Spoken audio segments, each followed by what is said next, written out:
man. Such a sexy Zoom voice there with the recording in progress. All right. Hey, guys, girls, men, women, and any persons that may think that they're on the call. This is November 8th, Election Day. Ooh, that's something to talk about. Allegedly 2023. Allegedly 2023. We aren't really sure about that. How do you know? So I have with us today Nathan L. Roberts. Sorry, I can't say the middle initial without putting the period in there. It's an inside joke that you all get pretty soon because it's an inside joke this group will get. Nathan has dug into a lot of law over the past few months, years. When did you start studying? Yeah, it was when all the COVID pandemic stuff went down. Yeah. So when that started happening, as many people got interested in, and so did I, what are my rights and how do I enforce them? Right. So. And I started studying in 2011 when I corporate job, and I didn't just quit. I fled a corporate job and packed my stuff in the middle of the night and moved. And I began studying because I wanted to understand the system better. And then the system pulled me into the system, and I really was motivated to study the system at that point. There's nothing like a federal indictment that will make you very, very interested in law all of a sudden, especially when you see that attorneys aren't Matlock. That's a huge wake-up call for a lot of folks when they say, well, I've paid my $15,000 to the attorney and he's not really doing anything. That's what you get, what you pay for. He's there to file motions and do procedure. So I've heard it said that a man who has himself as legal counsel is a fool. A man who has himself as his own attorney is a fool. As a fool for a client. That's it. What do you think of that, Nathan? What's your thoughts on retaining an attorney going forward? I would agree with that statement because unless you know who you are, then and that applies to anybody then who's going in there. So and it has much to do with this assumed name. And I did want to mention that I actually got into the law a little bit before this pandemic stuff. It was started back in, I think it was around 2017 when I started noticing that no matter how much further I got ahead into the rankings of commerce, making more money, moving up, it just seemed like the system was rigged. Like, yeah, you could become a millionaire one day, but unless you know somebody who knows somebody, or you're in the club, you're not gonna be taking these leaps and bounds. Essentially, there's a threshold for certain people who don't have certain information, knowledge, or access to certain clubs, so to speak. George Carlin, right? It's a big club. You're not in it. Not in it. And so I realized that, and I started trying to figure out, well, why is that? So I researched money, the International Monetary Fund, and central banking. And so that's kind of where it started, was learning about the money system, which then led me to learn about the legal system. And I've built upon that even more so exponentially since the pandemic. So yeah. What's one of the first things that you delved into? Let's see here. Yeah, so really I fought hard to try to understand why it is that we allegedly were supposed to be required to wear a mask going into a place of public accommodation. And why is this being forced upon us, and where could this possibly lead to if it's not countered effectively up front? And so I did a video in, what was it, 2020? Yeah, 2020. And it got 2 million views. Oh, I did not. This is new to me. I did not know this.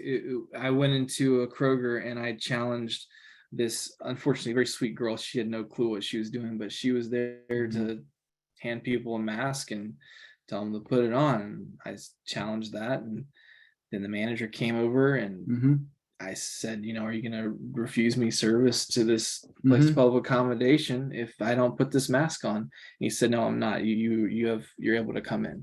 And so I put that video together, put it on, and it showed people that the 1964 Civil Rights Act that actually shows that it's a place of public accommodation. They cannot infringe upon your right to transact in commerce going into that store. And when I did that, it got 2 million views. And then USA Today did a hit piece saying that it was a lie to try to discredit Yes. the research of what I had found. But the damage was already done because of those 2 million views. Mm-hmm. And it did its thing. So So let's just look at that as a theoretical. What if they had removed you from the property? What do you think would have been your recourse at that point? well, I hadn't actually gone all the way in. There was a separate incident where cops did get called because I was challenging hard at a Panera Bread up Mhm. in Virginia because I wanted to place the order in store and carry it out and leave. Well, they weren't going to take my order, and for whatever reason, I kept asking, "Hey, show me the law, whatever." They eventually called the cops, and the cops showed up, and I left. But they were sticklers, so I'm not a big fan of Panera Bread for sure anymore. There's a After few that, businesses I've yeah, been warned of too. they're one of them. Yeah. But I don't know. I don't know if I'd really want to go that far to get a so-called no trespassing. Mm-hmm. But I think it's important to record that kind of stuff. Actually, I was being told during an interaction at that Kroger, Mm-hmm. the manager was like, "Why are you recording?" I'm like, "What do you mean? I'm being recorded all over the place on your facility right now. I'm not allowed Right. to record this interaction. You're Right. recording me right now everywhere."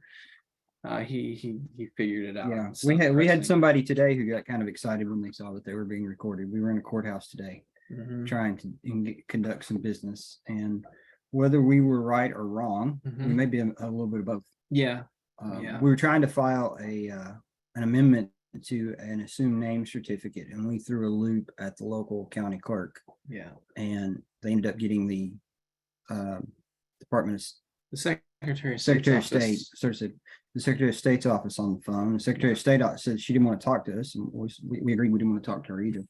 So it was very interesting. We ended up leaving the form and leaving the money. So we'll see what comes back. Although we're looking at the law now, and maybe, well, at the very least, we see why they were excited because of what we were trying to do. We were trying to take what they consider, what they take to be a sole proprietorship, and put multiple people into it.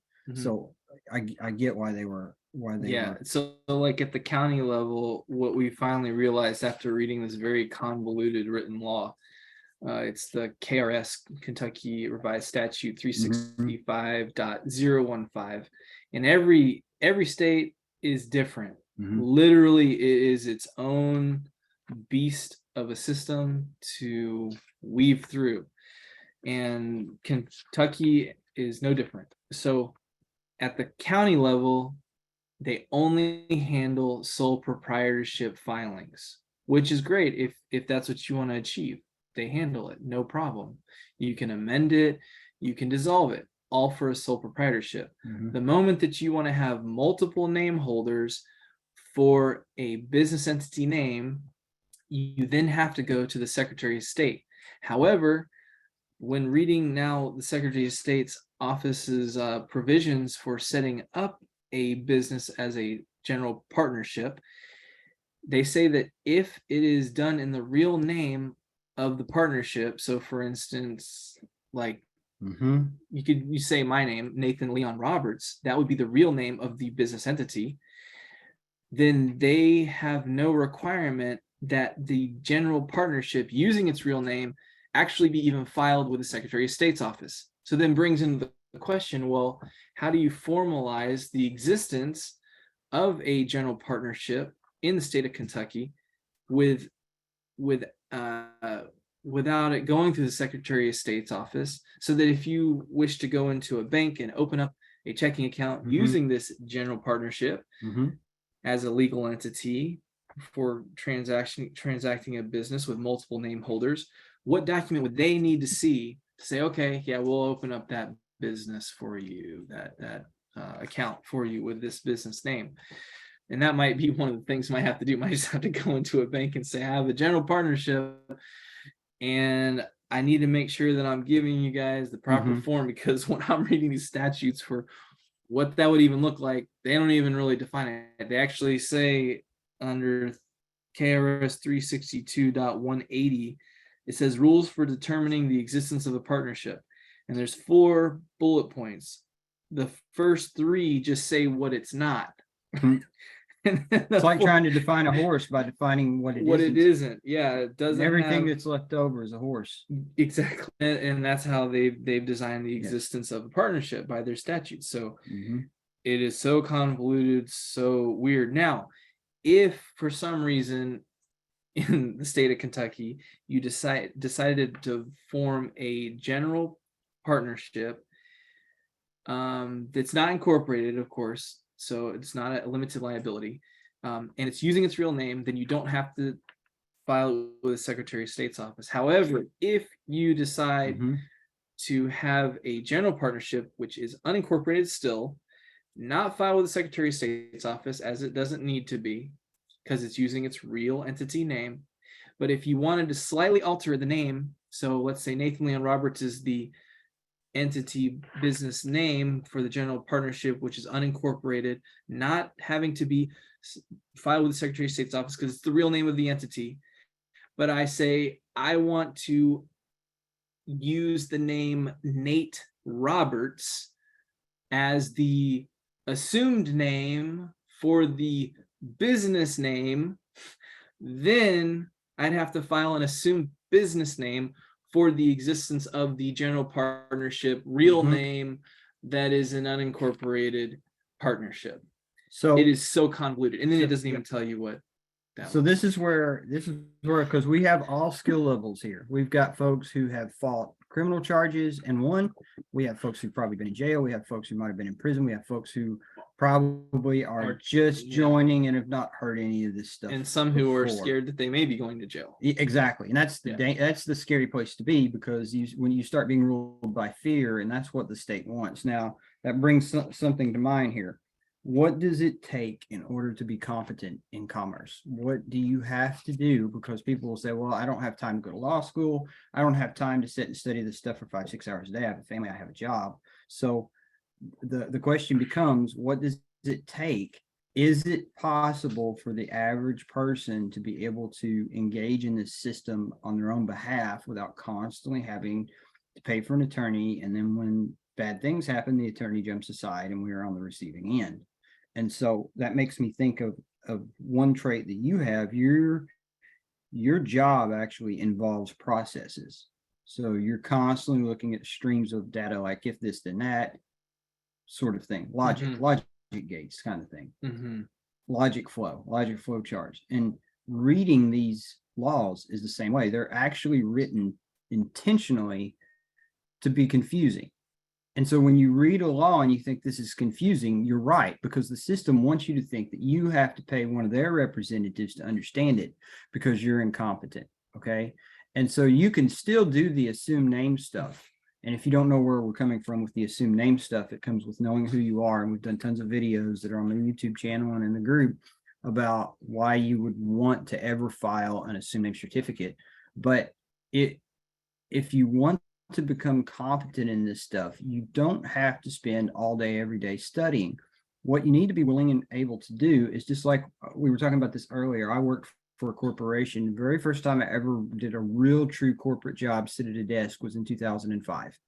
And the first thing I was told when I entered the company was, you need to read the employee handbook.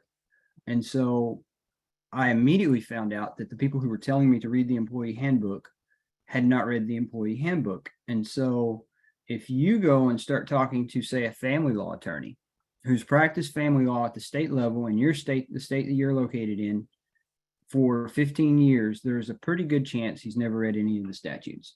And one of the things we're finding over and over and over and over, you should never assume that the people who are talking to you and telling you information behind a desk have any idea what any of the statutes or codes say. So if you were asked, how can an average person become competent to handle their own matters, what would your response be? Well, I think you hit on it with the word assume. That means to pretend. Legally, that means to pretend. And a lot of us, unfortunately, are pretending to know things that we really don't know. We're just assuming, and we're assuming that others know. and we're pretending that they know things and that they're making then decisions on our behalf, assuming that which is pretending that they're doing the right thing, which may not even be true.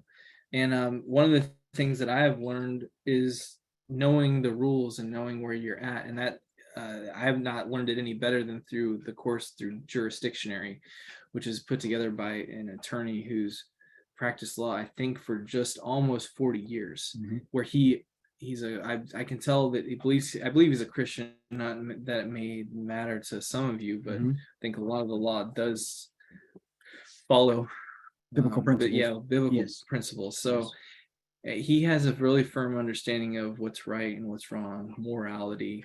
And I think he recognizes, though I don't think that he agrees with everything that maybe Bill and I see, he does recognize the system is skewed to take advantage of people who don't know how to proceed in a court action. And he is fed up and tired of it. So he, I believe, did a really good job of developing a course. It's called Jurisdictionary, which you can get online. It's an online course. I think it used to be a CD option, but now it's a web-based interface.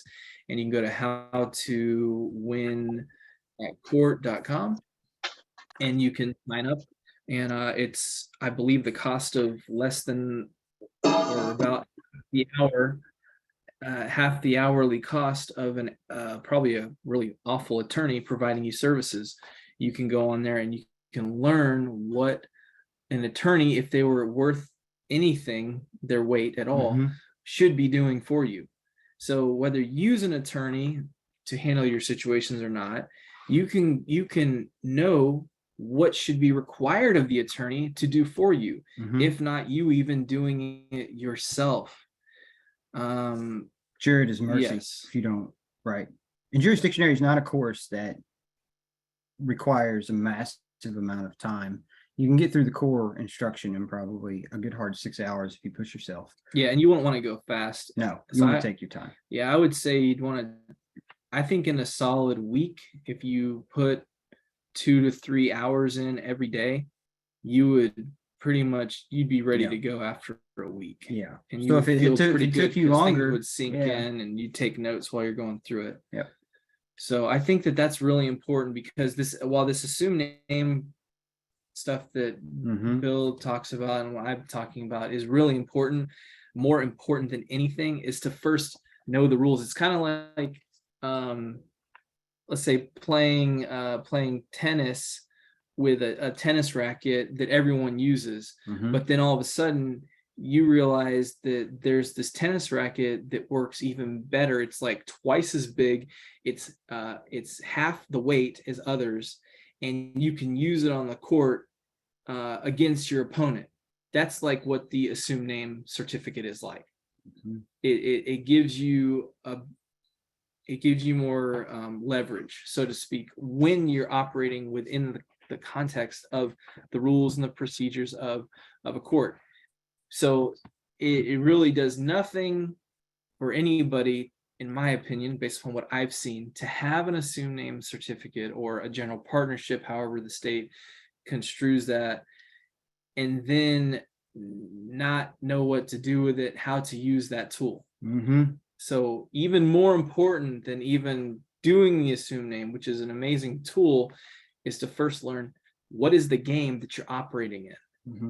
And then after you know what the game is, then you learn how you knowing who you are in the construct of this legal game and who you're not, to your advantage, to even further your cause and get your leverage and your advantage against your opponents in there. And if you're at the federal level, there's a thing called Federal Court Rules of Procedure. Yeah, rules of civil procedure, and then you have rules of criminal procedure too. They're both. And they're not too terribly hard of a read, but if you're in a local area, your local courts are going to have rules of procedure also. And if you don't read those, you're going to be lost, because and they're generally not that complex. They actually have to keep that simple. And from my experience, the rules of procedure are easier and more simple to read than most of the statutes. And yes, and all these rules are really important to comprehend. But I believe that first going through jurisdictionary Mm-hmm. will help you to build your comprehension of the common words and the meanings of those words as being used in the rules and procedures that are outlined locally in whatever court that you're working within. You'll know when it says affirmative defense, you're like, oh, I know what that is. Or interrogatories can only have 25 questions. Oh, I know what that is. You know, or a motion for continuance. Okay, or when can motions be filed? Well, what's a motion? Well, a jurisdictionary helps you to comprehend what that is. How to object to things. What does that look like? Striking things, looking for opportunity for sanctions against your opponent. A lot of the times the evidence that they have doesn't even minimum definition of evidence. Inadmissible evidence, how to object to it, all that kind of stuff. Like, so once you know the definitions, the rules, the common lay of the court and how it generally works and the words that are used in that, what they mean through jurisdictionary, then you can start digging into the court that you're going into and then seeing how does that actually really finally define what you need to operate in, to not just to hold yourself accountable to it, but to really more so hold the judges and the attorneys accountable to the things that they're obligated to. Because for them to even be operating in that capacity, they were the ones who were required to take the oath of office to even be in that court, to be registered with the bar. They had to take an oath to the Constitution and the state laws for which they're operating, even including the judges and attorneys. There's local rules that talk about for an attorney to work or to be on the bar at the district level in the state of Georgia, that the local rules state that they have to take an oath to the Constitution and uphold state laws. So when they violate that, they can now be brought to light and show that, hey, you're not following the laws. You've broken your oath of office in this regard, this regard, this regard. You could also be then showed against a judge who's not doing the right thing. You can hold him accountable for judicial complaints if you absolutely had to. It may not be the first thing that you want to do. Not out the gate. But it's something that you can hold in the back of your mind. So if things go super sideways, after you've done everything you can within the limits and the constructs that they typically operate within, you have some other things that you can do. Yes. And then once you're so here's something I think that's important to put out. When Nathan says in court, you have to understand that 98% of all court occurs without you actually physically ever walking into a courtroom. When he says in court, you're in court on the side of the road when police officers there, but you're also in court when you and the other side are going backwards and forth filing motions. Now, here's a good way to beat a civil complaint. The second that you file an answer into a case, you have accepted their jurisdiction, you've accepted a lot of things. So if someone is after you for, say, a set amount of money or something, and they file a lawsuit, a civil complaint against you, what you want to do is file as many motions as you can to avoid ever filing an answer. If you can just keep that going into perpetuity, there is a maxim of commerce that he who leaves the battlefield first loses, and that's what you want the other side to do. And you will spend the time to sit and pick apart your own stuff.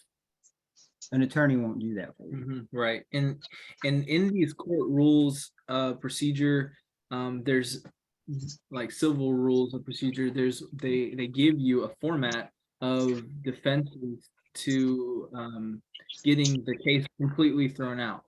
It's like subject matter jurisdiction. You could be challenging. If there's a claim without relief. Stating a claim without relief that can be granted. There's several different reasons why, and they're listed in the rules themselves. And then it's comprehending what that means. But you'll know what that means if you first go through jurisdictionary, because those are the common things that you can challenge first before even providing an answer to the alleged claims that are being made.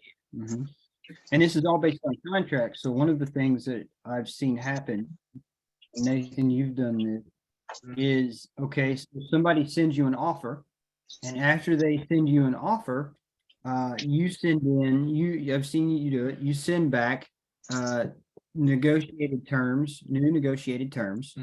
And if they keep it, then they accept that, right? Yeah. I can give an example of that. So there's a situation that I'm helping a client with, I'll say, and and I do have legal standing to do so. In any case, a pretrial diversion was given for this person, right? And the terms and conditions of that was that this person was required to pay, or is required to pay $1,000 to participate in the pretrial diversion, as well as then provide 48 hours of community service to the local animal shelter, and all that being done within a time frame of 6 months. At the conclusion, everything would be dismissed like it never exists. Okay. So what I advised and what happened was that payment was offered in the form of a USPS postal money order with a notice of terms and conditions that came with it. The first one was a $500 money order, and you don't have to do it this way. This is just It's contract, a tactic yeah. that come open to you because you know the rules. of the Yeah, game. because I know that this is all contract law. Every court is a private for-profit corporation with an EIN number to contract. So when you even open up a court action, civil action against somebody else, you are contracting with the court for them to provide you services so that they can administer a game. Essentially, you've opened up a game. You need administrators to look over it, and they are bound to basically be the referees. Okay, so it is a contract you made with the court, and now they have obligations, terms, and conditions that they are required to perform. So anyways, everything's contract. Knowing this, so I sent in we sent in the USPS money order for 500 with a notice of terms and conditions. So upon the depositing or the cashing of that money order, then the DA's office was agreeing to X, Y, and Z. They kept it. And they kept it, and they actually cashed it, because you can go to the USPS and give them the number of the USPS money order and then get a receipt of the same showing that, yes, it was deposited on this day with this signature. And so did that with the first 500 installment and the second 500 installment, both with the notice. So they had opportunity to return it and cancel the pretrial diversion and dismiss it immediately so that they didn't have to participate in the terms and conditions. So they had a way out. Yeah, they gave them an out. They chose not to. They cashed it. So now they've become obligated to those terms and conditions, and it can be proven in a court that if they don't perform to those terms and conditions, now that they have taken consideration and it's proven, there is now a breach of contract by which a relief can be sought for the breach of the contract.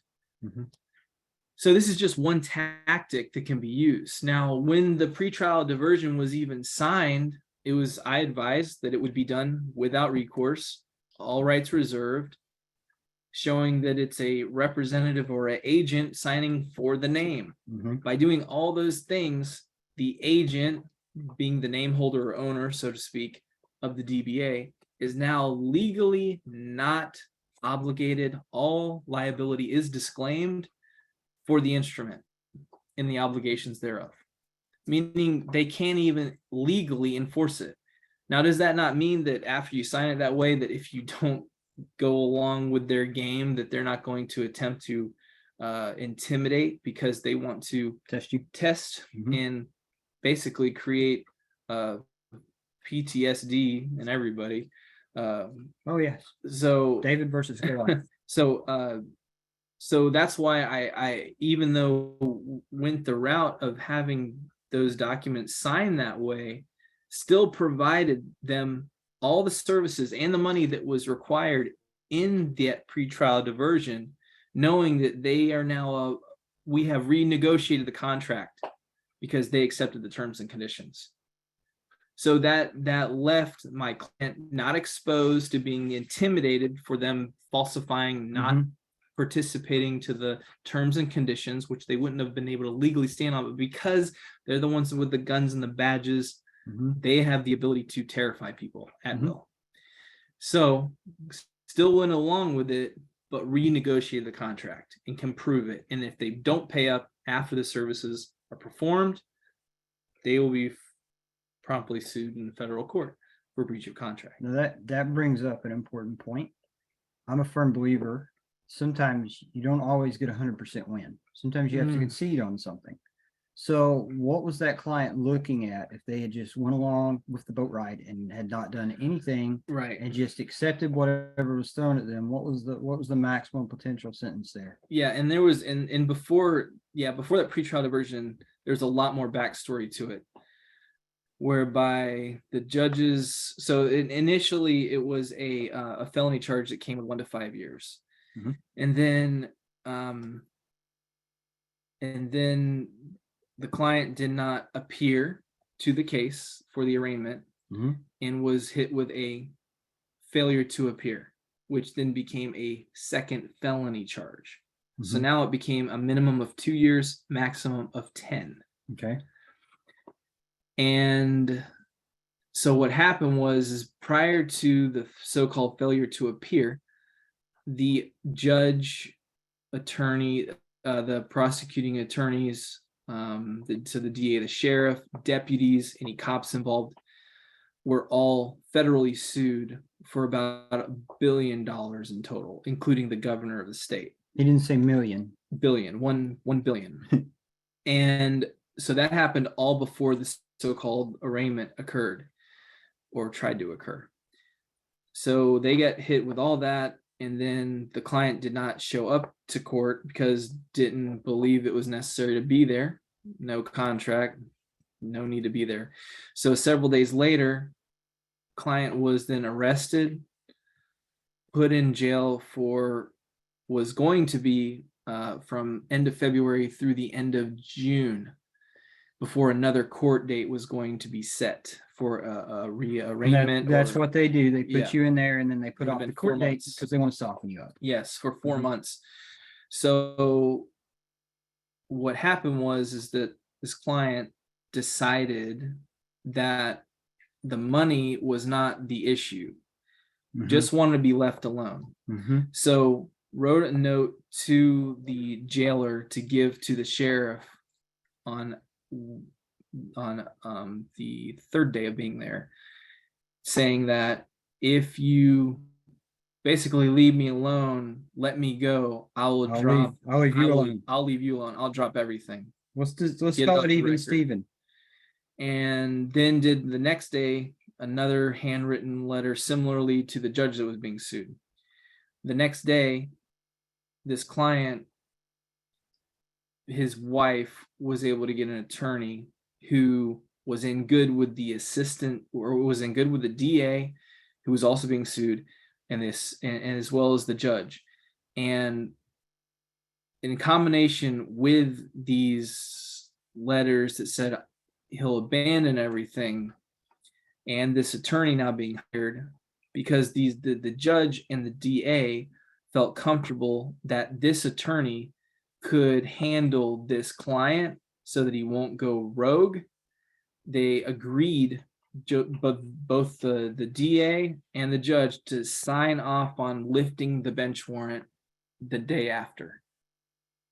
That's phenomenal, actually. And then that usually doesn't happen at all. Yeah, so after 5 days, which should have been 4 months, was let out, and then a few days later was reached out to by the public servant's attorney in the federal case, who said, it looks like I got a letter here from the sheriff that looks like it was written by you, saying that you'd be interested in voluntarily dismissing this case.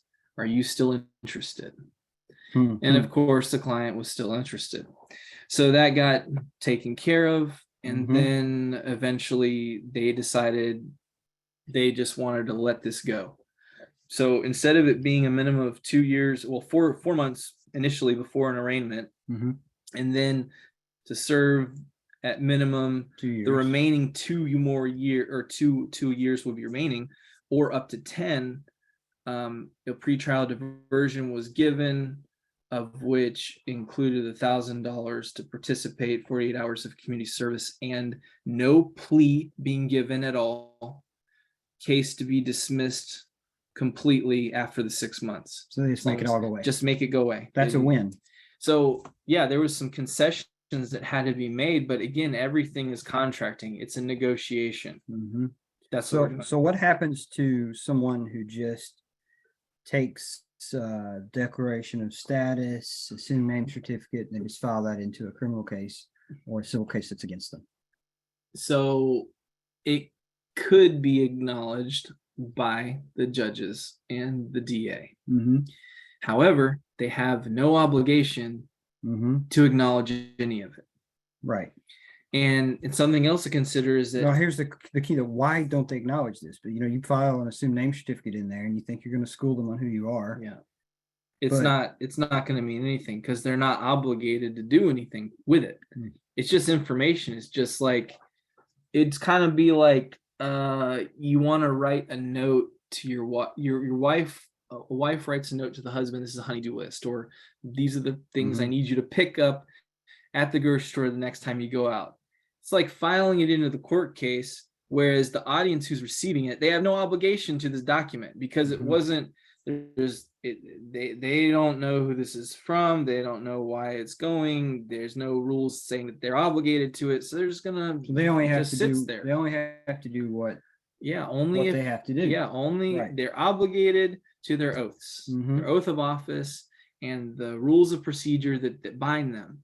So you have to find out what are they bound to and hold them accountable by following that, so that they have. And it's almost a guarantee that you will find tons of stuff if you. Oh, it's ton, yeah, because I mean, so there's share the story about the. So recently we were doing some studying for a client, and we found out in a federal case, a lot of times a federal magistrate gets assigned. Yep. And the federal magistrate will write up things, but he doesn't really have onus in the case. I mean, he's writing up stuff, but he's just making recommendations to a federal judge. Right. And so he has limited powers. But this client had all this stuff being filed by a magistrate. It wasn't in his interest. And then you read through the rules of procedure, the client never received any kind of notice that would anything that would allow him to agree to this magistrate being appointed. And it says very specifically in the case, what does it say? It says you have to be given an opportunity to accept or decline. Right. Yeah, upon assignment, and I think it's Rule 73 of Federal Rules of Civil Procedure, that it's like Part 2, subsection B or something like that, where upon assignment of a magistrate judge, the clerk of court is required to give notice to the parties that they have the ability to consent to this magistrate judge. And that never happened in this situation. Didn't even realize it until now. So that's one point of contention. So where this magistrate judge is basically ignoring all of the points that would be in favor of the plaintiff, who is like a pro se, so to speak, coming in, is being completely ignored by this magistrate judge and going in favor of his attorney buddy who's in the club helping on the defendant's side. So all these recommendations and stuff, like the plaintiff, of course, doesn't agree with any of it. So one of the strategies is to show that the clerk of court did not abide by his rules that he's supposed to go by giving notice that this magistrate judge has really no authority unless we give it to him. So as a result of your failure to give it to the client, for the plaintiff and really the defendant, we want to see that this magistrate judge's filings be struck from the record from the beginning date of when he was assigned. And so the question became, how can we get this magistrate out of the case? Well, 20 minutes of reading, 15, and the magistrate is on his way out. Yeah. Yeah, uh it's interesting. It didn't take long to figure it out. And Yeah. you're the one who found that, fortunately. Um but yeah, so it's just knowing the rules because they themselves don't even Hmm. abide by them. Because like think about it, Bill touched on this before. They have so many rules that they're required to abide by. Hmm. It's overwhelming. No Hmm. one could know all these rules Right. by heart unless you read them every day. There's going to be just like Hmm. any place that you go to where um, they offer a service or provide, yeah, service of some sort, like a Chick-fil-A or going to a court, uh, to the clerk of court. There's going to be two or three things that these people were trained on doing really well. Yes. And these are the basic things that they do and Hmm. they know them really good.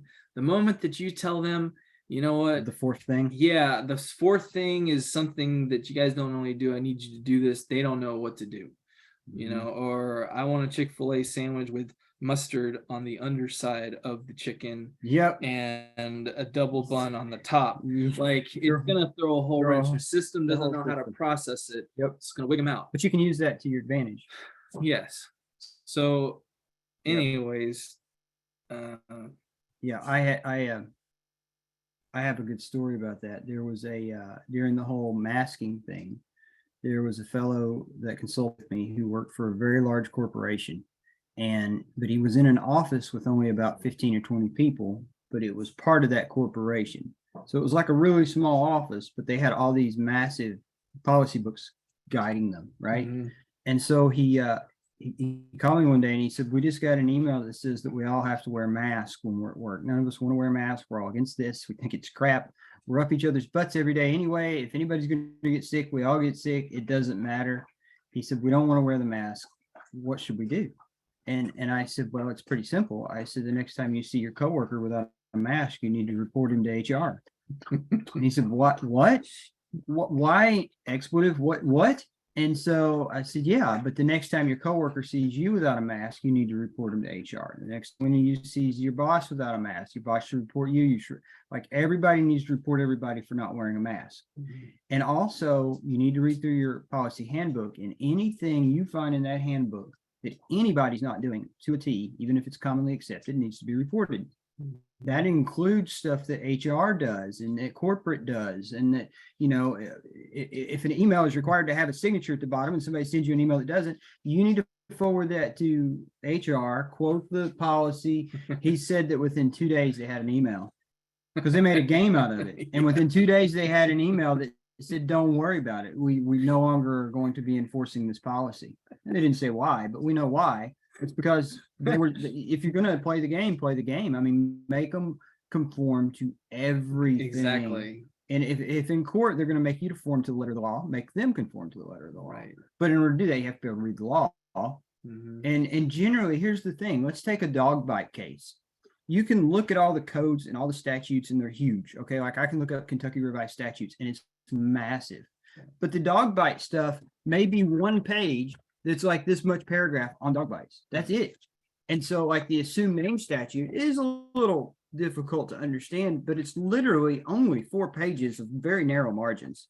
And It's it really isn't, almost 3 pages, but yeah, yeah. but it's kind of it's more convoluted than I've seen it's written Mm-hmm. for sure. And they do that intentionally. They're Mhm. trying to. Now, does that mean that a man or woman can't go get their Minnesota DBA and work through that? Yes, you can. Where you're going to run into some troubles is things like trying to open up a bank account with a bank that doesn't have a branch in Minnesota. Mhm. They're going to want to see a local state guide or document. Now in Kentucky, that might be just drawing up a general or a special partnership document and using that. Right, and we're gonna have to look into Mhm. what banks consider to be something viable, because that's if the bank accepts it, then it's gonna be accepted inside of a courtroom. Because Because this is all one big bank. yeah, isn't the it? court is the Mhm. bank. They are the ultimate bank. In fact, The banker's the judge. we were inside the clerk of court's office, and above their filing cabinets, they had more boxes, and they were called bankers Boxes, yes. bankers boxes. Yes. Right. So it's just a bank that holds deposits Mhm. of deeds Mm-hmm. that are enforceable upon because they're all somewhat form of a negotiable instrument. All of it. It's Yeah. all negotiable. Yeah. So Nathan wrote a book on this name game thing. Okay. This is called Treatise of Artificial Persons versus Private Living Breathing Souls. That's quite a title. And it's very brief. It's got large print. It's a very It's a very easy read. easy read. But it'll get your feet wet as to Yeah, tell them about that. For just a as sec. to really essentially learning the difference between an artificial person and then also a living, breathing soul.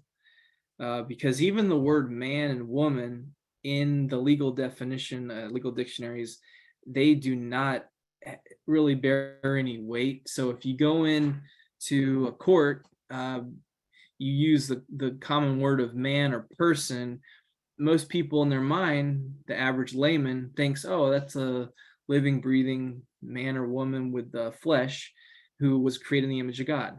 Well, when those terms are used inside of a court, because they have their own rules and they interpret things per their rules, it doesn't mean what it meant in your head. Now, one thing that you will not find in any legal dictionary is the word soul. And then especially in conjunction with a man or a woman. Woman's not even defined in a legal dictionary. But what I've found is that you get to choose how you're going to be defined. And if you want to be defined by the legal system, you can, or you have the option to be defined by God's word. And if we look at Genesis chapter 2, verse 7, let me pull that up real quick because I don't have it. And if you guys want to read along real quick, Genesis chapter 2, verse 7. This scripture alone shows exactly what the definition in God's eyes is of a man.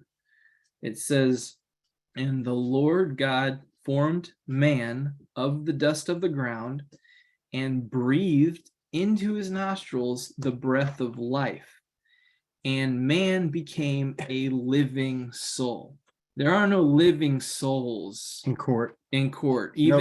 Even every name on a piece of paper, the name Nathan is also an artificial person. I know that may be kind of shocking to you, but it's an artificial person. All names are fiction. Every name is a fiction. God says I am, and everything after that is a fiction.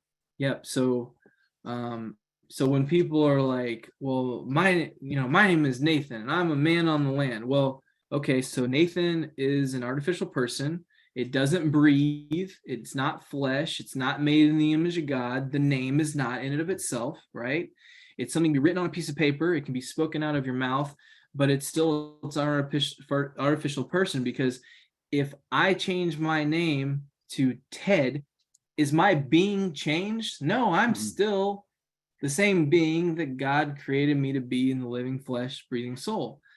The name just changed. It's an artificial contrivance that can be used, and that's why this assumed name thing makes so much sense. Not to say that there isn't value in knowing what your given or Christian name is, and versus the surname versus a first, middle, or last name. There's value in knowing that, because these artificial persons, so to speak, these names, they have different standings legally, literally. So like, for instance, and I go into a little bit more in this in my book, the name Nathan L. Roberts. I don't know if you guys have ever much studied a lot of the judges and attorneys, how they write their names, but what you'll find is that when you study this, not every single one of them, but in vast majority of them, they do adhere to a very similar format. They all put somewhere, typically, a period either after their typically the so-called middle initial, which is no longer a middle initial once there's a period, because a period performs a full stop in a sentence. We know this. So it ends. And that means there's no middle name. It doesn't exist. There's no last name, because now that name on the right side of the period is now a first name of something. It's not a last name. So it kind of destroys the whole construct of a first, middle, last name by putting that period somewhere in the name and making a so-called initial. And you'll see that most every profession, when someone's going through college studies, they want to get their degree in it, almost none of them change the way they write their name, except for attorneys and judges after they come out of the Yes. situation, or Yes. sometime soon thereafter. Almost all of them put a period somewhere in their name. Mhm. So I just don't think it's a coincidence. N. Leon Yeah, Roberts, I- Nathan L. Roberts. I never, Yes. I don't know of anyone who was taught in elementary, middle school, high school, even period in the middle of your associate's name. degree. Yeah, no one teaches you that stuff, but for some reason, attorneys and judges commonly do that. Not all of them, but a good majority of them do. So why are they doing that? And I think that some study has to go into that, each of us, to comprehend why are they doing this. It's not just a coincidence. So there's international law, and there's this idea of internationally protected persons, which you can look up. Which gives protection at a moral or natural law status for that person, whereas those that are not internationally protected persons are statutorily protected persons, which is a much lower standing. So the way names are used, how they're used, what they mean, what's the derivation of them, how much do we joinder ourselves to these names to make ourselves then surety? Because that's what it all comes down to. It's all about liability, and how does it work in their commercial system. So that's a lot. That is a lot. Okay, so let's switch gears just a little bit. We've been going for an hour now. Oh, really? Yeah, it goes my fast. Goodness. It goes fast. I never get as much in as I think I'm going to get in when I'm talking to folks about this stuff. And so I think it's been an hour. Yeah, about that. Oh, So, could I touch on this real yeah, quick? One go more for it. thing. So there's this federal case going back to this one that I'm helping out with, where again, knowing the rules is so important. And then in conjunction with learning of the importance of names and how they work can be used to your advantage. For instance, in this case where the plaintiff is operating as pro se versus this defendant, which has a hired attorney, so-called, where the attorney has even been challenged by the plaintiff side, pro se, as to, do you even have the power of attorney to operate on behalf of this business? That is a very important element. Whenever a corporation has hired so-called an attorney to come after you for a debt collection or anything, or you're even going after them, this attorney, has he been given an affidavit by the board members essentially of that corporation, or some authority to do so, to say, we give this firm that maybe the attorney works for, or the attorney himself, power of attorney to make decisions on behalf of this defendant or plaintiff corporation. So what you're saying is, if I were to walk into a bank and try to open an account or modify an account or withdraw from an account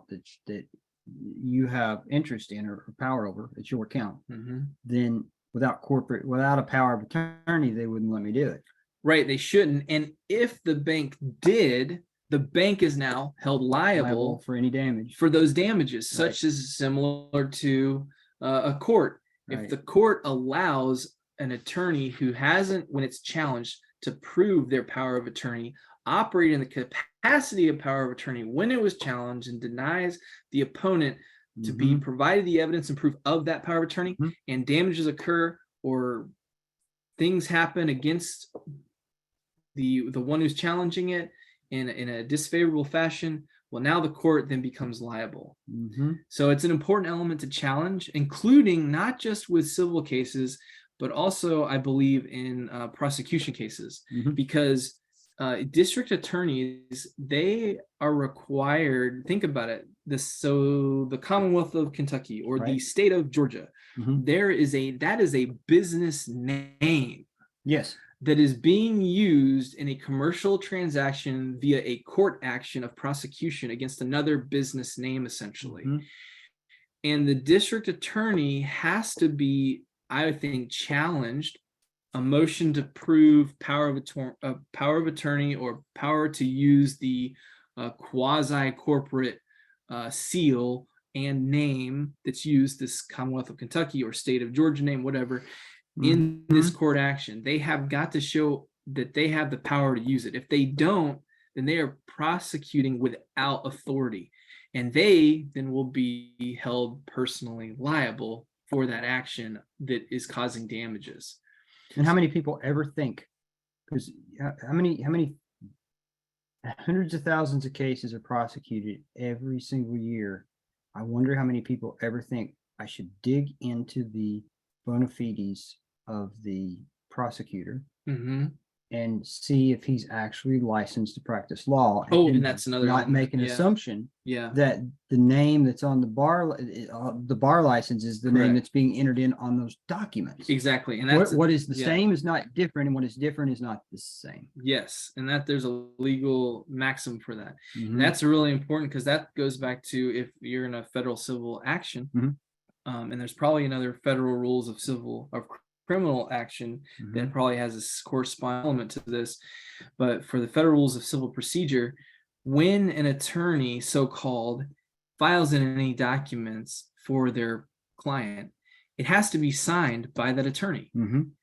using a name that is duly registered in the state that they're practicing the law. Mhm. So, for instance, such as a state of Georgia, in a federal case, it has been found on situation that I am helping with, where the attorney, so-called, has been filing in paperwork using a name that is not registered with the bar. Mhm. So, for example, the name may be registered with the bar as Jonathan Smith Henry, whereas every document that is written, the name of the so-called attorney is Jonathan S. period Henry. But isn't that just the same thing? And we know it's not. No, it's not.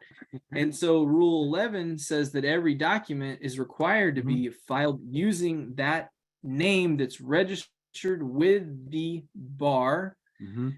Else, after given appropriate notice that there's a mistake and it does not get corrected, then the court is required to strike all documents filed without a duly registered attorney's name from the docket, meaning that Got to kick it all out. got to kick it out, and now that that client that this attorney was so-called representing has now been left without any defense for now the duration of however long this has gone on, showing that the other side should be awarded, especially if they're the plaintiff side, whatever default is being requested, because there has been no defense, adequate defense filed into the case or the action.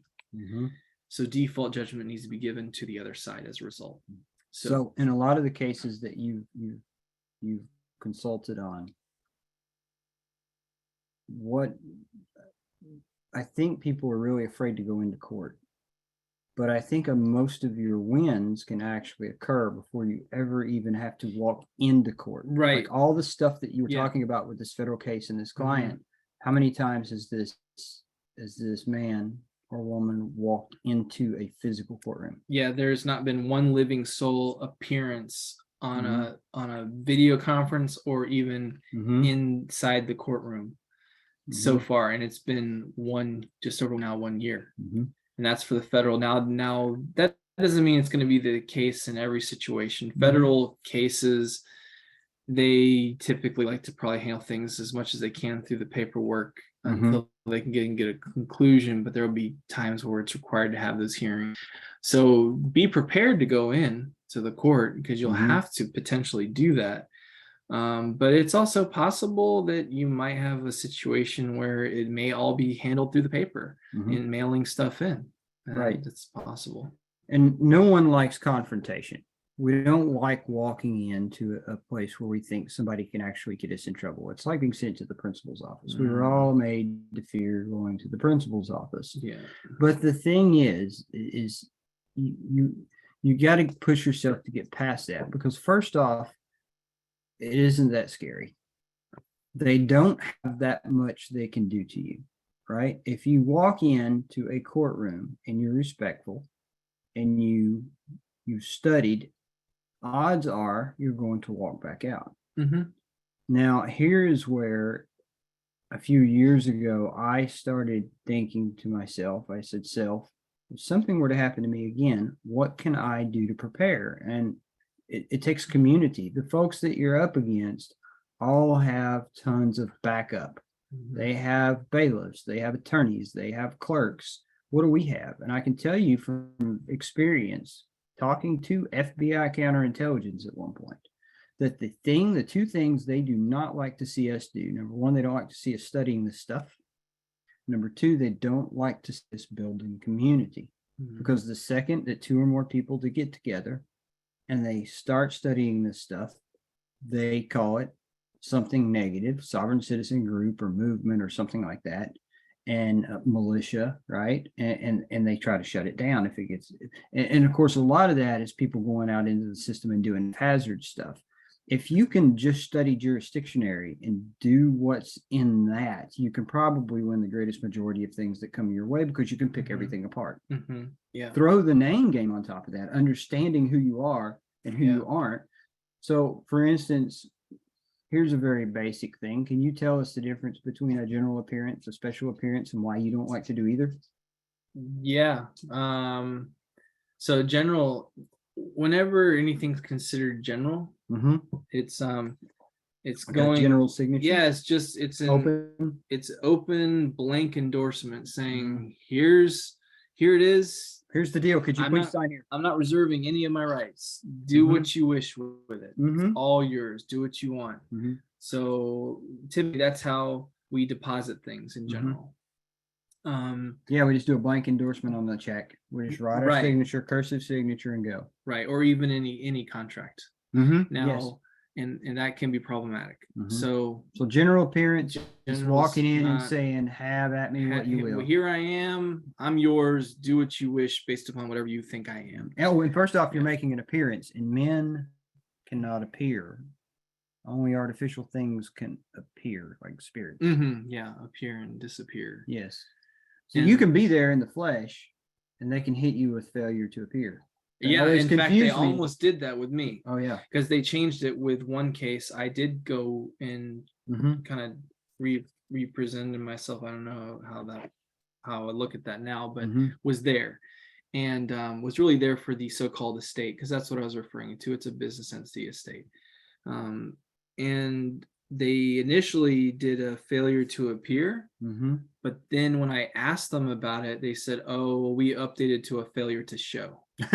What's the difference? That's interesting. And so there was no failure to appear, but there was a failure to show. And I guess a man okay. could fail to show up, maybe, because some of the system I'm seeing makes accommodations for folks who do things a little differently, like we do. I think the passport is one of those things.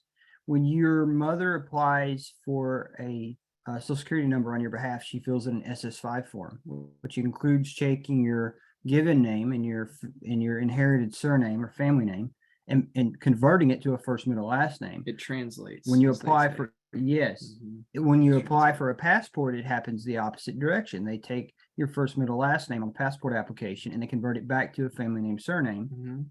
which now you're getting into an international law Right, it's situation. international law Right. because that document has to be used for international Mhm. commerce and trade. And there are three things that a passport is missing, at least in the US, that prevent it from being an ID. It is not an ID. It's not a valid ID. The State Department will tell you this. There are folks who will take it, banks, and so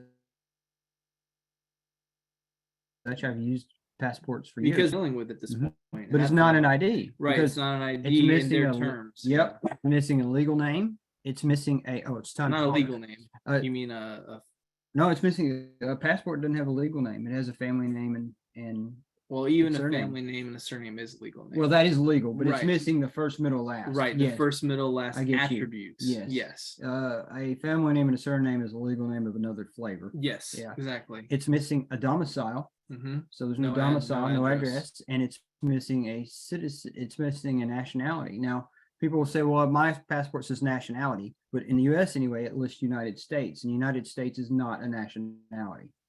American is a nationality, Canadian, French is a nationality. Mhm. So it's not even really, I think that the passport is what they're giving folks who know who they are to be able to engage in commerce, because they have to enable us to be able to engage in commerce. Yeah, and I think those, and I'll have to test this out more myself, but based on what I've seen other people do and what they've accomplished, a U.S. passport, I don't know if it necessarily immediately by itself protects us within these borders of the United States speak when using it, unless it's done a particular way. I think those protections are inherently there even more so when we leave the boundaries of the United States. That's where international law will be firmly Because they can't presumed. assume. Yeah, they can't assume that this Right. is a domestic Yes. person we're dealing with. They know for sure it's international. Whereas if you stay within the bounds of the United States, they can presume that, okay, yeah, you might be internationally doing this, but you're right in our jurisdiction right now. I had this happen. I was a manager for a Fortune 100 company. I had an 800 person site. The governor was showing up that day. Everybody was, doing their best to look sharp. And a man walks in and he's wearing shorts. And I said, hey, come back here. You can't do that, man. He said, what? I said, you got to go home and change. He said, and this is a status correction. He said, I'm the delivery guy. I work for FedEx. And I said, oh, I'm sorry. I thought you were one of my employees. Carry on. The assumption is because he was on my geographical jurisdiction that he was my employee. Right. And I think that's the difficulty we run into. It's just like when you try to drive with private tags and the vehicle that you have has already been registered previously, it's in their database and we can't get it out. So anytime you get pulled over, the police officer acts with the assumption that a state vehicle. And so we have to correct that some way. And so we have to be ready to rebut those presumptions. Right. The question comes, how do you rebut those presumptions? There's more than one way, I think. I think there's multiple ways to rebut those presumptions. I've heard a lot of different strategies and techniques work for people, because it's not a one size fits all fix. It can, because you're dealing with our comprehension of how things work. And then secondly, on the other side, whoever's working as an agent for the state, their comprehension of how things work. And then aside from that, you're also working with our experiences of what we've, gone through each individually, so to speak, about how things work. So based upon the knowledge and the experience on each side will determine typically which outcome is going to occur here. So if you're looking at someone like Bill or myself who has more experience, and we're trying to, calmly, collectively ask some questions of a very experienced patrol officer or sheriff's deputy, they will get the hint and the nod that this is not someone I prefer to deal with. So I'm going to calmly say, have a nice day, and move on. And I've had that happen. Whereas someone who we may deal with, who is a very inexperienced, been on the job for maybe less than 6 months, deputy, doesn't quite comprehend what we're suggesting so that they could see what's going on, they're going to just forget what you're saying because they don't even know what you're talking about. They don't know, they haven't been around long enough to know that judges can get sued, that they can get sued, that they can lose their job. They typically come out the gate thinking that they're quite invincible. Right. And they're trained to believe. And bulletproof. And typically what happens is, not always, but the ones that stay in, they've figured out how to navigate the system to not become liable, and they use it to their advantage best they can, and even still help maybe people along the way, right? I'm not saying that everyone who stays in it long term is bad, but then there's others who they get a flavor or a hint of what's going on, and they don't want to be around it any longer because they feel the fraud that they're perpetuating in. We have former police officers on our call right now. So it's kind of cool. So and then you may also have where, even though we're experienced in a lot of things, we may not have a proper comprehension of something that may have changed in the laws. And this now experienced deputy's sheriff, he knows something that we don't know, and they're going to cart us off anyways because he thinks that it's right, or write the ticket, take the car. Stuff still happens. Like everyone still has free will. There is no 100 proof way. There's no complete. There's no. no way to be completely and And if, totally. Yes. yeah, because if there was, no kingdom would ever fail or fall Right. on this earth. Right. And it all does, including our own little personal so-called Except kingdoms. God's kingdom. Yeah, God's kingdom reigns. So I think this is an important point, and we talked about this earlier. The great thing I love about because I can be very anger driven when I think I'm being pushed around, right? And I think we all can at some point. You know, we walk into a clerk's office, we're expecting a certain result, we don't get it. And so we tend, the ego steps in the way. Well, how dare you arrest me? How dare you pull me over? Can't you see my private text? So many things, right? How dare you say I owe $20,000 in taxes when I only made $12,000 last year? So I think the thing with the assumed name certificate that really helped me was seeing that I'm not the legal name. Like, it's just a business vessel. It's a ship. And I'm just using that monopoly piece to engage in business. So it really enables, because I'm really good at solving other people's commercial issues. Usually, at least I have this impartiality, allows me to look at things and find things that a lot of times they miss. But it's for the same reason that a doctor shouldn't operate on their family member. Like, when I'm trying to figure out my own stuff, I'll often bounce it off you, and you'll point out stuff that was so obvious that I feel like a fool. I'm like, if I just you do the same for me. Yeah. I can't. And that's the importance of community. 2 things: a community, having people that are, share a common knowledge base, a common goal, and also and boldness. Oh, boldness helps, because that's important. Yes, boldness helps, because I have no problem going and beating on a jailhouse door and threatening to sue them with a $750 million lawsuit, $800 million lawsuit, right? If you don't give my property back, right? So separating yourself from emotion, though, because if you step into these things with ego, so we were in a county courthouse earlier, and the interaction that occurred, because the clerk was very adamant, and she'd also had a bad day. She told us that she'd had a bad day. I asked her how she was doing. She said, "Oh, don't even ask." Well, she said, "You don't even want to know." I'm like, "Well, now I want to know. Like, that's the only thing I want to know right now. Actually, why?" And so we could tell she was irritated. So finally, she gets on the phone. That didn't go too well for her. And then you can tell she's trying. She's trying. She was trying. Yeah, she was really trying. She wanted to be. She wanted to do the right thing. But she did not know which way to go with this. And kudos to her. We may have been trying to do something we shouldn't have done. Yeah.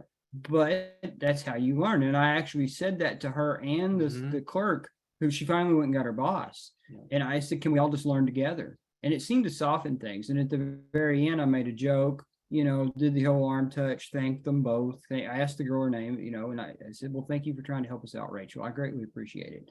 And so I think by dropping that ego, being persona, and being ready to say, maybe I'm wrong. Yeah. If I'm not wrong, we'll take it up via paper. Maybe I'm wrong.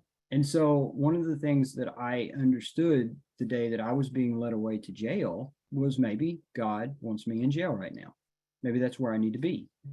And it turned out that that's exactly where I needed to be. It all worked out great. Now, I couldn't see it at the time, but I had this stupid grin on my face, and the FBI agent said, "What are you grinning about?" And I said, "Well, I've never been arrested before."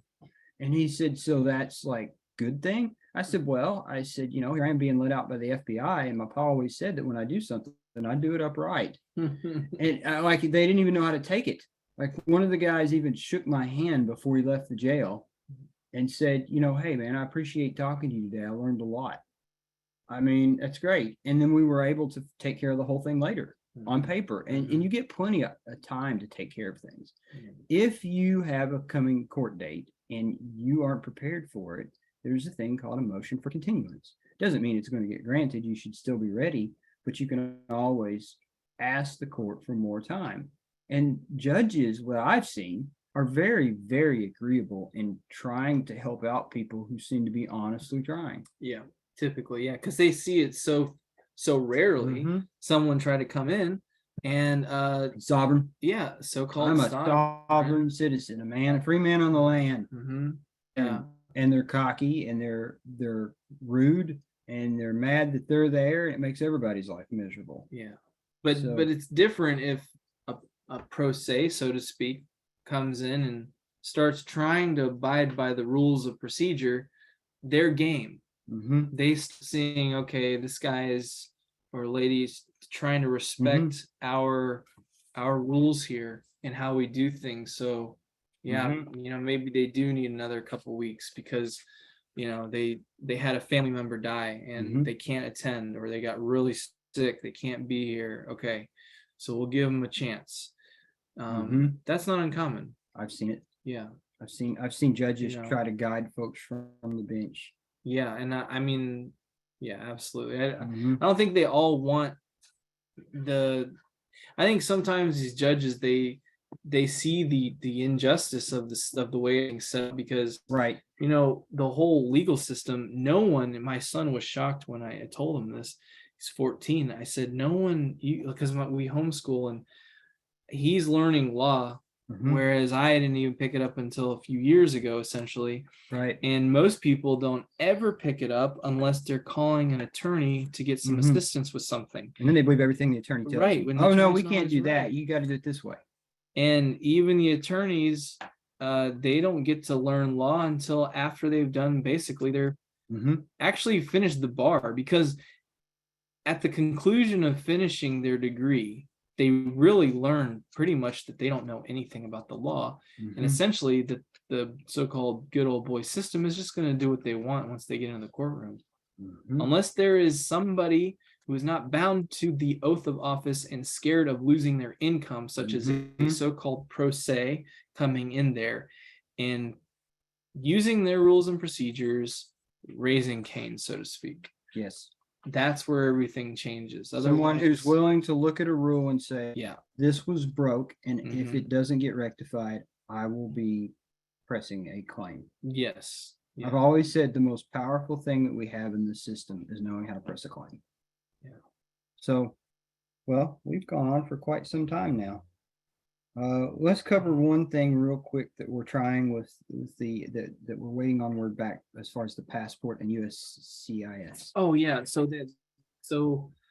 going, yeah, and I wanted to cover that. Thanks for bringing that. The U.S. passport, as I was saying before, if we want it to be recognized in the database as so-called being somewhat of a foreign, truly a national or internationally protected person, to have that status within our own boundaries, so to speak, of the United States, or at least when a United States agent picks it up and believes it's in their boundaries, it has to, and I haven't seen it from myself, because again, this information is of course very well tightly held to the chest and hidden from the public. When folks figure something out, the system doesn't broadcast it and the news doesn't do a special on it. No, and it's the do not detain, do not stop, right? Do not arrest, do not arrest signal that goes flashing on a cop's screen when they run a so-called identity. And that can be, it doesn't actually even have to just be through a passport, because I know of somebody who gave over a driver's license, and he did enough paperwork behind the scenes. I don't know exactly which is the one that triggered them to realize they need to put this status on this guy's identity, so to speak. But they figured it out. They don't want to mess with him, so they put it and attached it through also his driver's license. So he handed over. There was an outstanding warrant, and he just got a warning after he was involved with an accident. He could have been even a witness in the accident, and the cop just said, "This is a warning. You don't have to attend the court hearing." And he had a warrant out for his arrest at the moment, and just let him go. So this process of the passport, I've seen it a few ways of possibly doing it. One of which is most common that I've read is, and I think that this also should be adhered to when joining it with this other piece that I've newly learned, is that whenever filling it out, no one being identified, so to speak, on that piece of paper, whether it be yourself as the applicant, your mother, your father, your spouse, nobody is a U.S. citizen. Yeah. What proof do you have that your father was a U.S. citizen? Right. Or is a U.S. citizen? Exactly. Right. In fact, not only do I not have proof that I'm a U.S. citizen, neither do they. Neither do they. No, the only one who's confessing when you Yep. say that you are a United States citizen It's is you. yourself. It's you. And And once you say that, they believe it's like walking down the street with a mason jar full of water, and a police officer says, "What is that?" And you say, "This is legal moonshine." Can he arrest you and put you in jail? Yes, absolutely. Mhm. What if later on you say, "Well, it was really just water"? Well, can you prove it? Why'd you say that it was one thing and it wasn't something else? I know every time I've ever went to renew a driver's license, they've given me a sheet and asked me, "Are you a U.S. citizen?" And I've always said yes, up until recently. Mhm. And so by USCIS, what we mean is the U.S. Citizenship and Immigration Services. Because if anybody is going to have a record that someone is a U.S. citizen, shouldn't it be the federal agency that governs U.S. citizenship and immigration services? Yeah, I don't think there's any more So, credible source. so that should there's have a that. thing called a FOIA, or a Freedom of Information Act, and you can Google or web search. I hate using Google as a brand. You can web search USCIS, U.S. Citizenship and Immigration Services. USCIS is all you got to put into the engine. USCIS space FOIA, FOIA, Freedom of Information Act. And it will take you to a request records through Freedom of Information Act or Privacy Act. And you'll have to sign up for an account through the USCIS website. So once you get your account established, then you'll have the ability to make a FOIA request specifically through USCIS, which is what you would want to do if you're following this process. And so when you make your request, you're requesting records, and it's going to ask you who you're requesting records on. You're going to say yourself, you're going to put in the legal name, because in their language, that vessel is you. So you have to kind of go along with that. Put in the legal name. And then there's a part that you get to where it will ask, it'll ask the question, what records are you requesting? And what have we put in there? There was several check boxes, but the only ones that we checked was birth certificate and then other. Birth certificate and other were the check boxes. And then other provided a box field input entry, text field entry where you could write in. And what we did was we wrote in something to the extent of provide any and all records that regarding, I can't remember. You put it under relating to, and I deleted that. Oh wait, no, I didn't. Yeah, there you I go. actually emailed it to myself. Let me. And it Now doesn't have to be this exact. Now the reason we're verbiage, it's doing just this is because they'll come back and find nothing. Right. You know this, right? Right, and that's what you want. You want them to come back and say, we found no responsive records based upon your request. Now, with them saying that, they're admitting that there is no evidence that they have that your information is associated to being a United States citizen, which means you're by default then a non-citizen national, which, while it's still a contrived legal status, is a higher legal status than that of a United States citizen. It bears, from what I can tell, even a higher protection maybe than so-called just your internationally protected person, because it's like on the same standing, but it actually goes in the system within the United States. Do not detain, do not arrest, do not make me late for dinner. Now, of course, can they still do that? Will the cop decide, I'm going to arrest you, I'm going to stop you? Yes. And yes, they still can. If I want to punch you in the face, nothing on God's green earth. They have free will to still do it. Will they get in a crap load of trouble if they do it after they see that on the screen? Absolutely. If they get caught. If you know how to press it. If you know, exactly. So you have to be able to show that proof and evidence that they disobeyed. Right now, but still, I think it's, of course, much in your favor that if you can get it in there without even getting the confirmation, 100%, it's better than anything at all, or doing nothing at all, rather. All right, so here we go. I've logged back in. Let me go back to and this. it says a screen came up, and it says, and I'm just going to go back out so that I can go back in. It says request records to the Freedom of Information Act or Privacy Act is what we got. I don't know that we're going to be able to do that. Oh, there we go. Maybe. No, that's not going to work out well. But it says an online, you can do an online freedom of submit an FOIA or PA request. Yeah. And there's a big old blue box that says for myself. And I hit for myself. And it says It You do says, new request. yep, select all types of records you are requesting. Required. If you request specific documents, and it goes on, and it says apprehensions, birth certificate, I-4, passport, arrival, departure documents into the U.S., and so on. And the box that we checked was birth certificate Mm-hmm. and Other. other. And then in other, what I wrote was, please provide any and all records that show United States citizenship, period. And then please, comma, provide any and all records that show United States citizenship disposition. Mm. Those are the two sentences I wrote in the check box in that open entry box.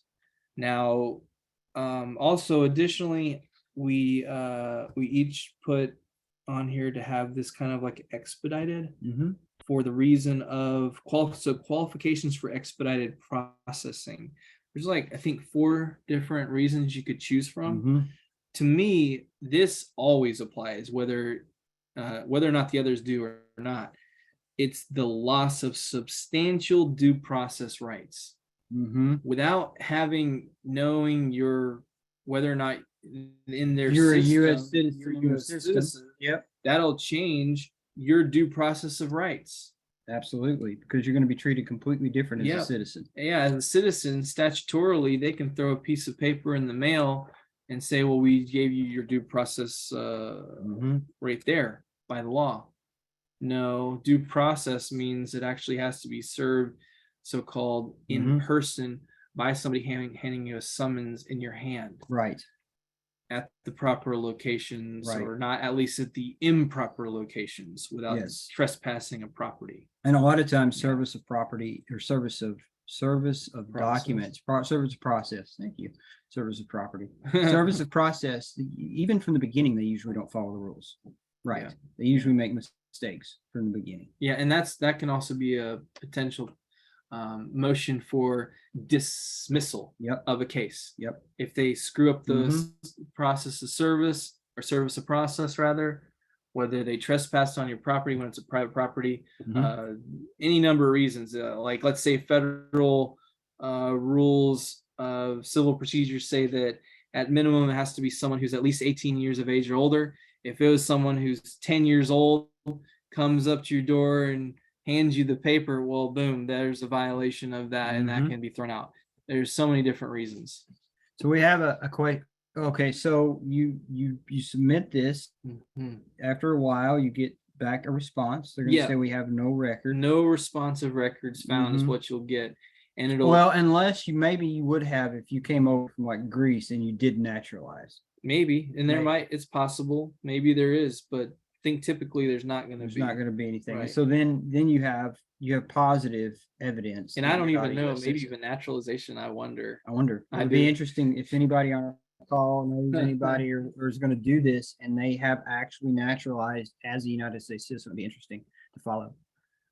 So it says, you have a process for effectively opting out of the voluntary tax system. Hey, before we do that, I want to continue on this. Oh yes, so with this, once you get back your should be a non-responsive records found. It'll be like at least 1 full page, maybe 1.5 pages.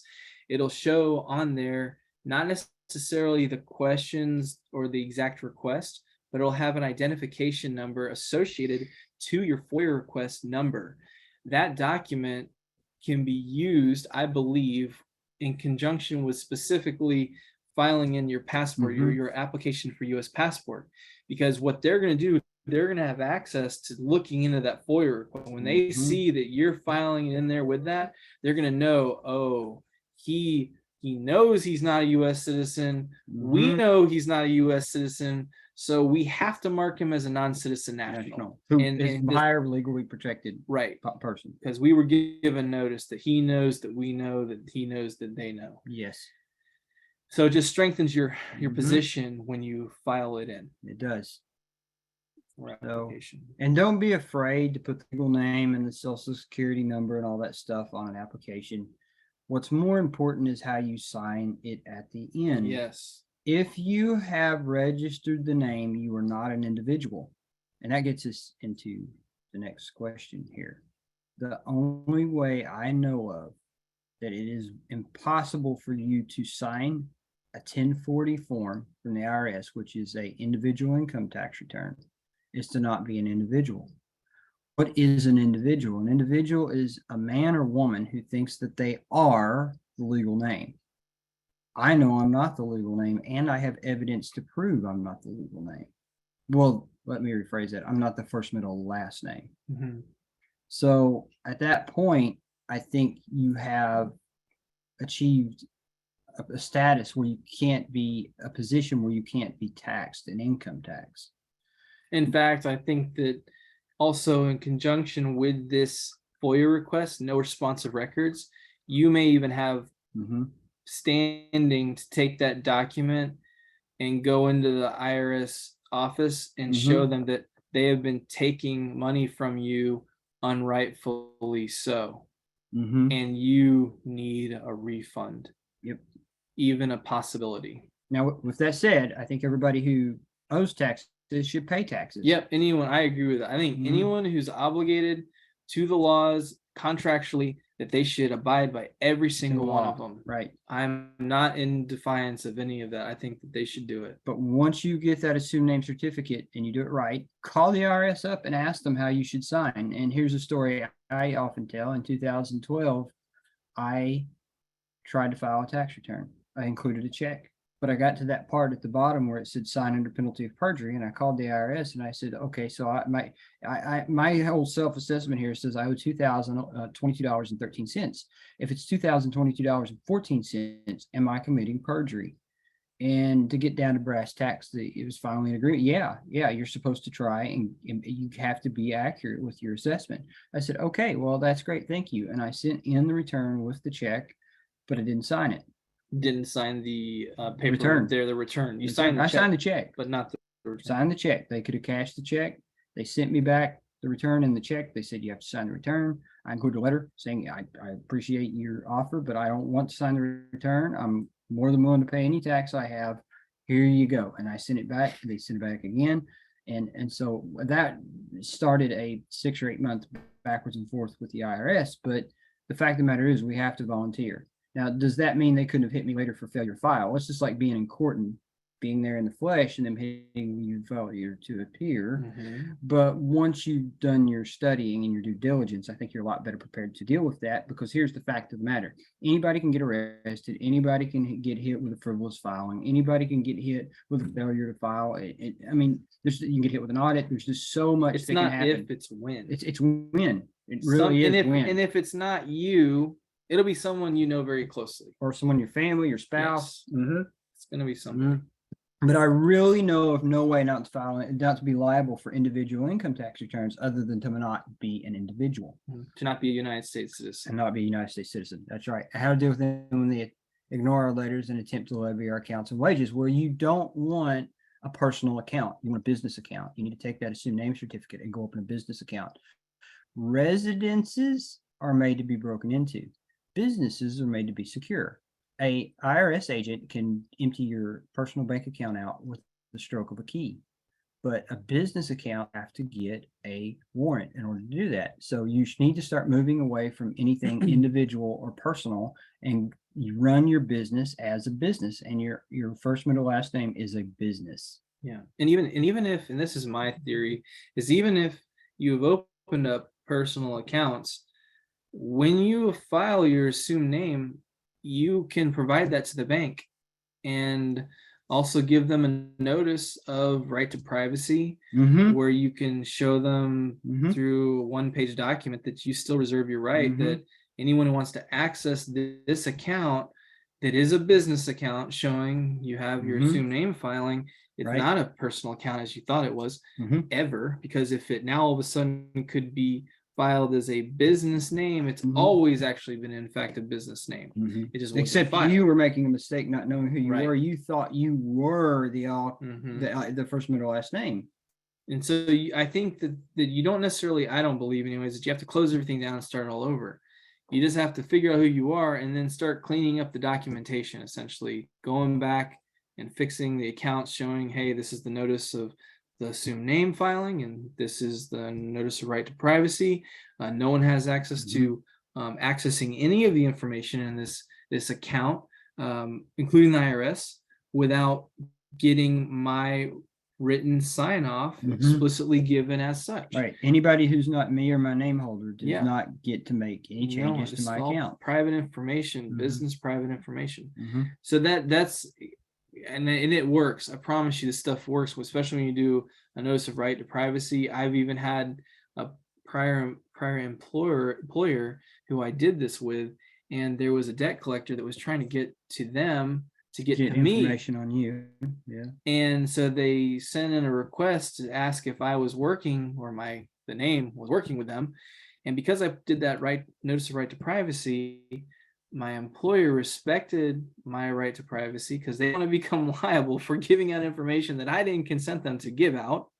So they had to ask me, may we give information about you to this requesting party, third party? And I said, no, thank you for asking. That was the end of it.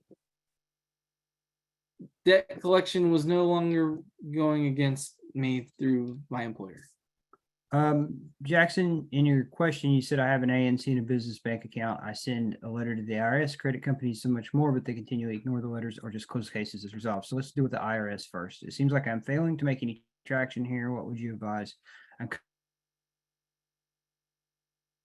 coming up empty. Okay. Have you, for the IRS, and have you sent in a notice of changes, the notice of decedent to non-decedent? I may be getting that name wrong, but it's a form. Decedent, yes. Decedent to non-decedent. That is something that most folks who are doing this send into, that have income or money coming in from a job, send into the IRS and to 10 of their agencies. We covered this in a previous Zoom. Do you have no, I've not sent in that form yet. Do you have the process outlined for that already? Yes. And the forms are, so you're gonna have, I'm gonna have to go back through my YouTube videos and see which one where we covered this, but it was one of the earlier ones, I think fourth or fifth maybe, where we covered all the forms to send in to put these notice to cease and desist is one of the letters.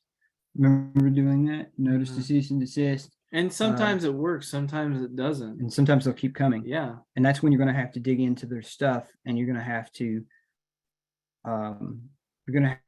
I would, with the IRS, I would call them up and try to put the, if you can get anyone on the if you phone. can get anyone on the phone and try to nail it down. And you know, because you're trying to straighten this matter out, but you have to let them know. Second off, okay, so when you did your, was it I haven't done tax forms in so long. The W-4 or W-5, W-9? No, W-9's for contractors. The W-4, that's what I think employees do, right? Yeah. How did you sign your W-4? Because if you haven't changed or updated the status on your W-4 and your employer still thinks that they're supposed to be deducting this stuff, and because I would have signed it without recourse. Yeah, I want to hit on how important that phrase without recourse is. Yes. I have a story where this past January, my daughter, she got into some sumac, and she had a very bad allergic reaction to the sumac, and we didn't know of a natural way to heal it. So we had to go the typical route of going to the ER room to get a steroid shot. And at that time, in addition to this without recourse that I'm going to talk to you about, we also had success with being the only ones in the ER room without a mask. And I even called ahead and I asked them, are you guys requiring masks? And they said, yes, we are. I said, well, then are you going to deny any one of my family medical attention for emergency purposes because we don't have a mask on? They would not answer that question. So I knew, okay, more than likely they know the rules here, that they cannot deny my daughter's services. So I wrote up a quick notice of liability, and it's about 2 pages long. We got there knowing, I knew that they were going to push that on us. So I got to the desk of the emergency room, and immediately the lady said, with a mask on her face, everyone else had a mask on their face, she said, here's a box of masks, please put one on. And I said, okay. I put on the desk next to that box of masks, I said, this is my notice of liability. I am going to need the paper to get my daughter's information checked into this ER room because she has an emergency health matter that needs to be resolved. The moment that I said that, They were not, they could not kick us out of that facility because legally they have to provide service without any restriction. So she handed me the paperwork for us to fill in and get her set up to get services done there. And no one ever asked us anything about the mask from that point forward. And when I got the documentation of basically it's a contract is what they offer you to check somebody in for services. It's a contract, I promise you. You got to read it carefully. Usually people are frantic. They don't know what to do because someone's hurt. They're hurt themselves. They're not reading it. And you know what? You don't even have to read it, but just know it's a contract. And this phrase without recourse is very powerful because it got us out of having to pay $1,700, almost $800 of services for this ER visit. So I signed everything without recourse. Actually, all rights reserved, none waived ever, and then without recourse. But it was the without recourse is what I drew to their attention when they tried to first. They sent a bill in the mail that said to the parents of all caps Macy Elise Roberts, and I knew that I don't know what parents of to a corporation, a business entity is. What is that? So What is that entity, Mr. Parents of? Yeah, so I wrote addressee unknown and I put it back in the mail and sent it return to sender. Well, then they realized, okay, well, he's screwing with us here. He's trying to get out of it. Let us send it in his wife's name. So they took my wife's name and they put her so-called, business name on there. And they tried to get her pinned with having to pay this almost $800 service. And I took a look at it and I was like, okay, this is not correct because my wife was never party to, her name was not party to any of the contracts when going in to get my daughter registered for these services at the ER room. So I wrote them a letter showing them that first of all, my wife was not party to any of the contracts signed for the services in January for my daughter. Secondly, so she's first of all without any liability. Secondly, I'm the only one who was party to that contract, the unilateral contract, and I signed everything without recourse. And then I showed them in this document the statutes, which every state has adopted, these statutes regarding negotiable instruments, which every contract is a negotiable instrument. And it comes from the Uniform Commercial Code, Article 3, I think it might even be part 2.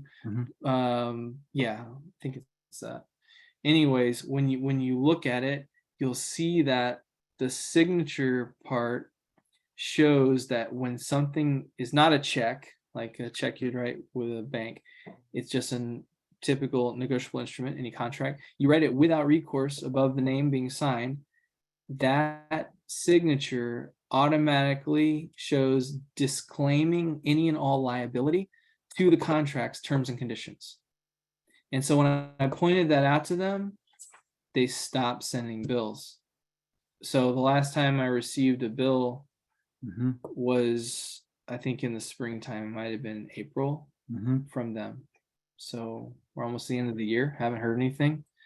There's nothing on my wife from High Credit Report new. It's gone. So when it comes to doing stuff like that, it's always best if you can get the name of someone within the organization to work with directly. Your results may vary. Ben asked, privacy, does that include the bank's so-called requirement to report deposits of a certain amount, etc.? That's a good question. I don't know if we could push that onto them, that they wouldn't be able to abide by federal regulatory things. I'm not real sure. That might be, I don't know. I wouldn't even worry about them reporting those types of things. I wouldn't even worry about that. I would just put a right to privacy and make them try to figure out if they want to make themselves liable or not. And then if anybody from the government were to contact you and start asking questions about, hey, we see you deposited 3 deposits of $5,000 each. Who gave you authority to even look at that? Oh yeah, now That's we're what I would dealing. ask. Yeah, we're dealing with. Can you give me the statutory authority or statutory authority? Yeah. Can you tell me even where your authority? Where's the contractual authority that you were given to be able to see these deposits? Yes. Who gives that to you, and then Mhm. who allowed you and gave you this information? I want to know. Yeah, I want to know who got that info out, because I'm going to hold them liable for any damage that comes. Yeah, start And you asking too, the if you start questions. poking in. Yeah. Right. We really, like, I think it comes back to what you said earlier, and a lot of folks, it's being bold without having an ego. Yeah, and it's a difficult balance. One of the things we have to understand really is that we're in this system of commerce, whether we want to be or not. And we all talk about who we are, me, my, I've got rights. I've got this. What is I? First off, if you cut off my finger, am I me? If you cut off my arm, my arms, both arms, both legs, am I me? Mhm. At what point do I stop being me? Well, the truth is never. You could burn this body to a cinder and I am still me. There's Mhm. parts of me that exist that cannot be destroyed by anyone here. Fear not he who can destroy the body, but he who can destroy the soul. Mhm. And so this body really doesn't even belong to us. Mhm. It doesn't. I mean, first off, it's created by God, but it's in Satan's system. The Satan is the root. This commercial realm is Satan's. It's not God's. And so that was our choosing that made this happen. And so really and truly, how can they lock the body up? Well, really and truly, the body doesn't belong to you. And once you understand that, and it sounds crazy, Bill's on a call saying that we don't own our own bodies. But if you think about it, it's kind of true. We really don't have ownership of our own bodies. If we surrender and make our surety to the contracts, then yeah, it's true. Well, not just past that, who can control their own heartbeat? Who can control the shredding of hairs? We don't control anything with our bodies. Very little of it anyway. Only a small percentage of it. It's not as much. So there's a lot to be said for understanding who you are. But more important than that is understanding who you are as a child of God. And if you have a good, thorough understanding of that, then you're going to be very hard to instill fear in. And fear is what's needed in order to control you. Mhm. Because without that fear, and that's the thing that is fear, and without that fear, there is no control. And wisdom starts with fear of the Lord. And people say, well, but we're not supposed to be afraid of anything. It's a different definition of the word fear. Mhm. So when I really started understanding who I was and understanding that scripture was true, all that fear went away. And I don't have a lot of that fear anyway, because I had to face so many authority figures over the past few years that I'm kind of numb to it now. And I used to work for them and with them, so it's not that big a deal to me when somebody flashes badge. But if you act like you're scared, they will take advantage of that. And that includes the IRS or any other entity out there. I mean, they all have to, at the end of the day, the system has to protect itself. Mhm. Yeah. Cool. We've been going for 2 hours now, so we're Mhm. probably just going to go ahead and wrap this up. I'm a few clicks away from filing a claim against the court for refusing to file a commercial lien. Good luck. I hope that works out. All right. Well, you guys, thanks for joining. I hope you got something of value here. I hope you enjoyed the time. We will be getting this up on YouTube shortly. So if there's anything that you needed to remember or record, you can. But I hope that we get to see you all this Thursday, and there's going to be more good information coming your way. I really enjoy it when we have more folks on and they're more engaging. So feel free to, we can't solve all your issues because it's almost like stepping into a ring. I'm going to step into a ring with Mike Tyson tomorrow. How do I win? Well, we can get you ready. We can give you a lot of good information. We can get you a toehold. So at least you're not easily bowled over. Don't go. Don't go. And Don't appear. don't appear. What is that? Yeah. Don't. The easiest way to beat a fight is to not show up. Yeah. Not to be advised with court, by the way. No. Yeah. I think it's important to show up, because if you don't appear to court, they're doing business with that name, whether Yep. you want to or not. Whether you want them to or not. And the only way to definitively show that you ain't that surety is to make your presence known with that living soul and stand there and let them know that you're breathing right there in front of them. Yep. And you know who you are. Not a general appearance. Yeah, this is Not special. special visitation. visitation. Yeah, special appearance. I'm not even a fan of that. Yeah. That's a term that's commonly used. Special appearance. Yeah. For criminal cases. Because you're still assuming to be a Yeah, the definition, legal Mhm. definition is that it's as a defendant, Mhm. you're challenging the jurisdiction of the court. So by you saying you're the defendant, you're not showing a separation here of who you are coming in to move the court. Because there's one thing the show is what's being going after versus who's moving the things being going after. There's two different things going on. Mhm. So in a court action, just Nathan, right? Mhm. Because Nathan L. period, that's a full stop. You don't say Nathan L. period, just Nathan. I am moving plaintiff or defendant Nathan Leon Roberts to file under this action. So it's a game piece. It's a game piece using a game piece, Mhm. showing a separation here. And so the one who's filing in the documents is not Nathan Leon Roberts. It's Nathan. Nathan is filing in the documents to move the court using the game piece Nathan Leon Roberts. So when Nathan files in documents, it's by special visitation, meaning I'm not generally giving myself over to you or this document that I'm providing. I'm still going to maintain ownership of it in some way, shape, or form, because that could also be a special deposit. I like to actually put special visitation and special deposit. So look up those words. Look up the word in the legal dictionary because you want to speak their language and know what it means. Look up the word what special means, and look up the word what deposit means, and look up the word visitation means. Look up special appearance. Look up general. Look up that word, general appearance. Like look it all up so that you for yourself can see with your own eyes to know what is true or not. Because I could be wrong. So you get to see it with your own eyes and have firsthand knowledge of it.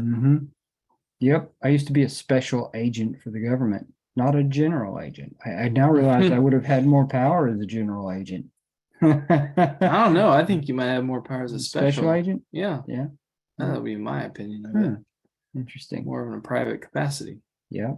Well, there will be no more of that because now I don't even have a driver's license. Right. So Well, you never had a driver's license. oh, that's right. It was just my It was just the entity. my business. Yep. entity. And that entity can't drive. So there you go. All right. Thank you all. Appreciate everybody's appearance. There it comes again. English is just language. Y'all have a good night. Your visitation. Yeah, I appreciate your visitation. That's it. Have a good night.